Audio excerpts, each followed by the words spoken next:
Recently, I posted a short video talking about how carbs impact your recovery in a bad way.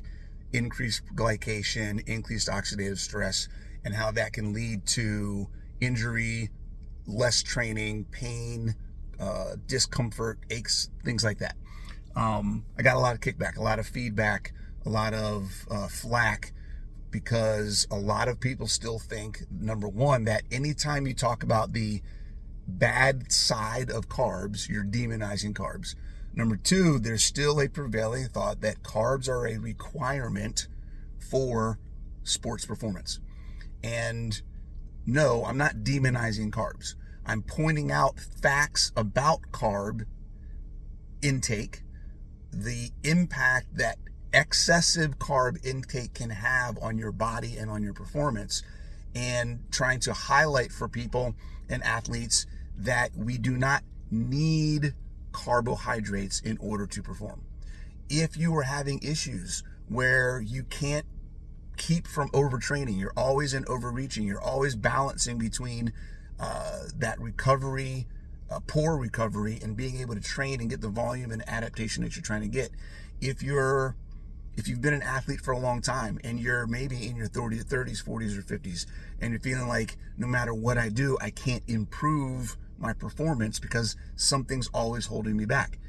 If you are having issues like I did with doing a whole foods paleo diet where I ate a lot of plant-based foods and a lot of starchy and even non-starchy carbs, where I kept getting injured, I kept getting hurt. No matter how much I backed off my training, I would still have issues. It took forever to recover. And just the amount of things I could do was reduced because of the added oxidative stress, inflammation, glycation. My issues with carb intake, and this is what I saw in myself and what I see in people all the time, didn't represent in metabolic markers. My blood was fine. I was a little over fat, more than I wanted to be.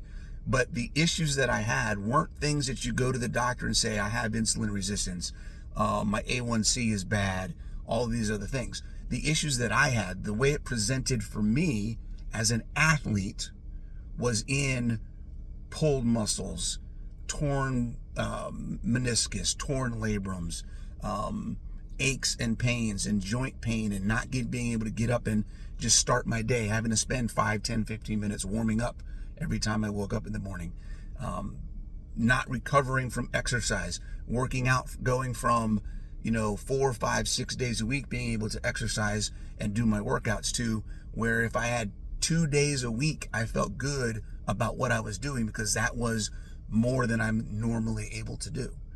So the impact of carbohydrate intake and the reduction of that when appropriate, okay? You don't have to stop eating carbs to be healthy, but reducing your carb intake, particularly if you are focusing on it from an aspect of many recommendations where you need 300, 400, 500, 600 grams of carbs a day. If you're a high performing athlete, you don't need that much.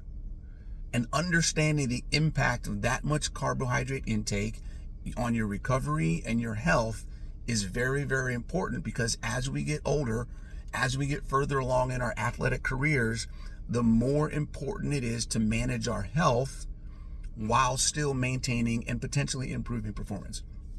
If what you're doing is making you unhealthy, if what you're doing is causing you to have to reduce your training volume, reduce your training intensity, it makes your maximum recovery volume smaller, and it reduces your risk of injury, then it doesn't matter what preconceived notions or dogma you have or you follow or anybody thinks we need carbs for. If that's not working for you, then you need another way out. That's what a ketogenic adaptation can do: maintain your performance, improve your health, improve your recovery, allow you to train more without falling apart.